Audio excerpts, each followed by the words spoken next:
To be honest, I didn't know exactly how to begin this video. It awakens only one sensation in me.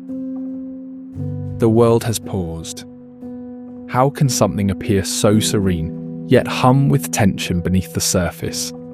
How could anyone even title this tragic masterpiece? A knight clad in armour descends a narrow spiral staircase. A young lady wrapped in a radiant blue gown ascends. They pass each other, yet not without a fleeting pause. A hand briefly held in hand, a silent embrace that quietly reveals a hidden love.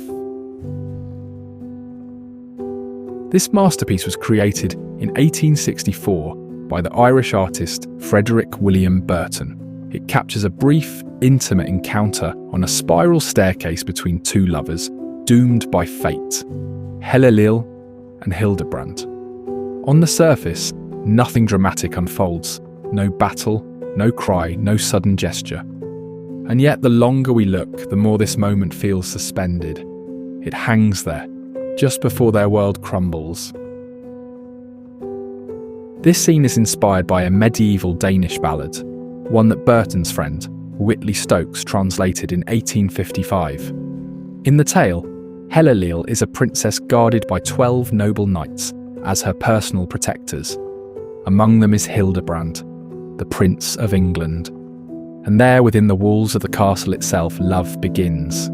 Hellelil and Hildebrand fall deeply for one another. But when Hellelil's father learns of their attachment, he commands his 7 sons to kill Hildebrand. In the original narrative, the two flee the castle. Yet in the forest, they pause to rest, and the sounds of pursuing father and brothers draw near. Before the battle begins, Hildebrand gives Hellelil a critical instruction. She must not speak his name. The fight erupts. Hildebrand kills 6 brothers, and even Hellelil's father, and just as he is about to strike down the youngest brother, Hellelil cries out, "Lord Hildebrand, for God's dear love, now hold thy hand." He spares the boy's life, but the uttered name renders him vulnerable. The remaining brother strikes a fatal blow. Hildebrand, wounded 8 times over, soon succumbs. The youngest brother survives and takes Hellelil with him. And Hellelil, recounting the tragedy to her mother, the queen, dies in her arms, for she knows she cannot live without Hildebrand. Yet Burton chose not to paint this violent climax. He does not depict the battle, nor the death. Instead, in this masterpiece, he captures a tender, fleeting encounter on the staircase, a moment shared between the lovers just before the tragic fate that awaits them, a moment in which anything still seems possible. And perhaps it is precisely this choice that makes the painting so profoundly moving.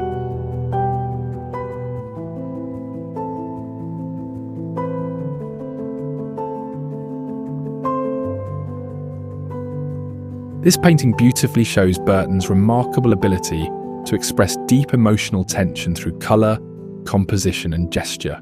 Everything here serves a feeling that is never spoken aloud, yet quietly fills the entire scene. Hildebrand holds Hellelil's right hand in both of his and gently kisses it. She leans back against a wall, her eyes lowered, standing one step above him. If you look closely at the placement of their feet, you can almost tell this kiss happens in the briefest instant, just as they pass each other on the spiral staircase. The soft colours, delicate textures, and intricate details intensify the melancholic mood.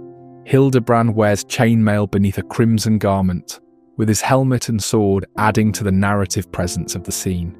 Burton goes even further, decorating the fabric with embroidered animal motifs.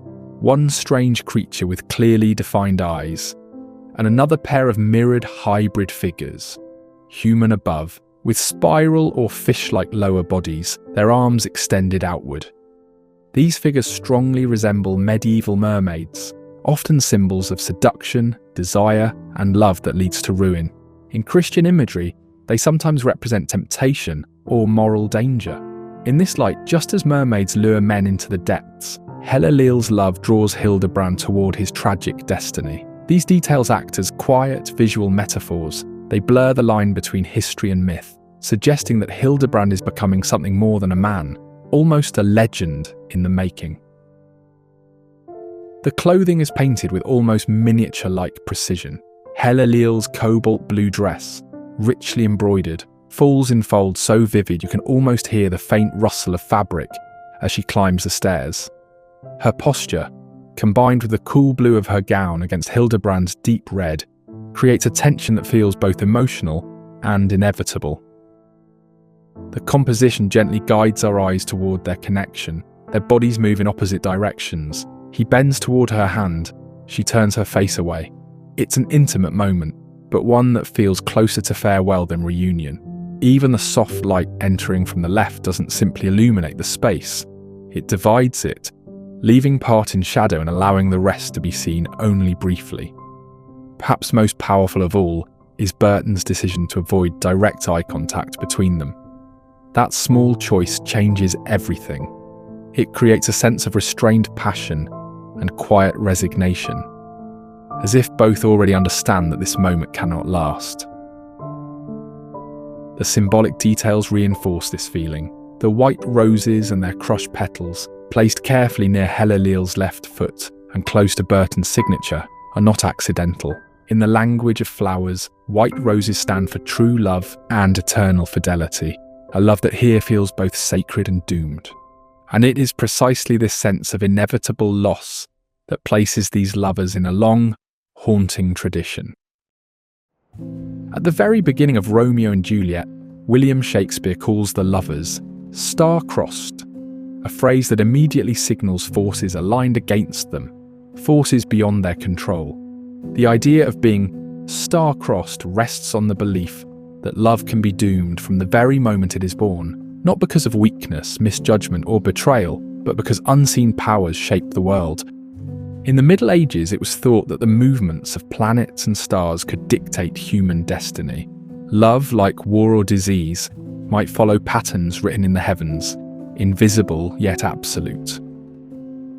This concept appears again and again in European literature and legend. Pyramus and Thisbe, Aeneas and Dido in the Aeneid, Lancelot and Guinevere, and Tristan and Isolde. In all these stories, the lovers are not only at odds with each other, they are up against the structure of the world itself. Family, law, tradition, power, even the passage of time. These are the silent stars that determine fate, often without ever being seen. And here is where Burton's genius becomes clear. He shows no visible enemy, no sword drawn, no angry brother waiting in the shadows. And yet we feel the presence of those forces. The stars could be a father, brothers, or the strict codes of their society. They could be the very spiral staircase, the opposing directions of two bodies, or the interplay of light and shadow that separates their paths. All forces conspiring to doom this love, even when nothing hostile is plainly visible. Burton's Hellelil and Hildebrand, the meeting on the turret stairs, captures a love both forbidden and fleeting. A vision so tender, it lingers long after the gaze leaves the painting. Today it rests in the National Gallery of Ireland, treasured and protected. And it's no surprise that in 2012, a public survey named it Ireland's most beloved painting, even surpassing works by Johannes Vermeer and Louis Le Brocq.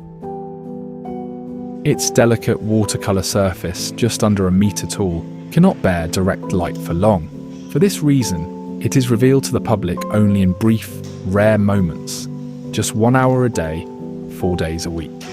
Perhaps it is this very scarcity, this fragile exposure that mirrors the fleeting encounter of Hellelil and Hildebrand on the spiral staircase.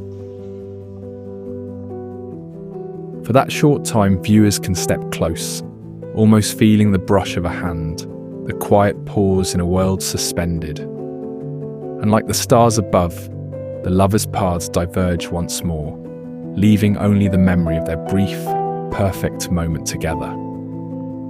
And perhaps nothing captures the essence of this work better than George Eliot's words, praising the romanticised, chivalric vision Burton creates. This subject might have descended into the most trivial sentiment, but the artist has elevated it to the highest emotional plane,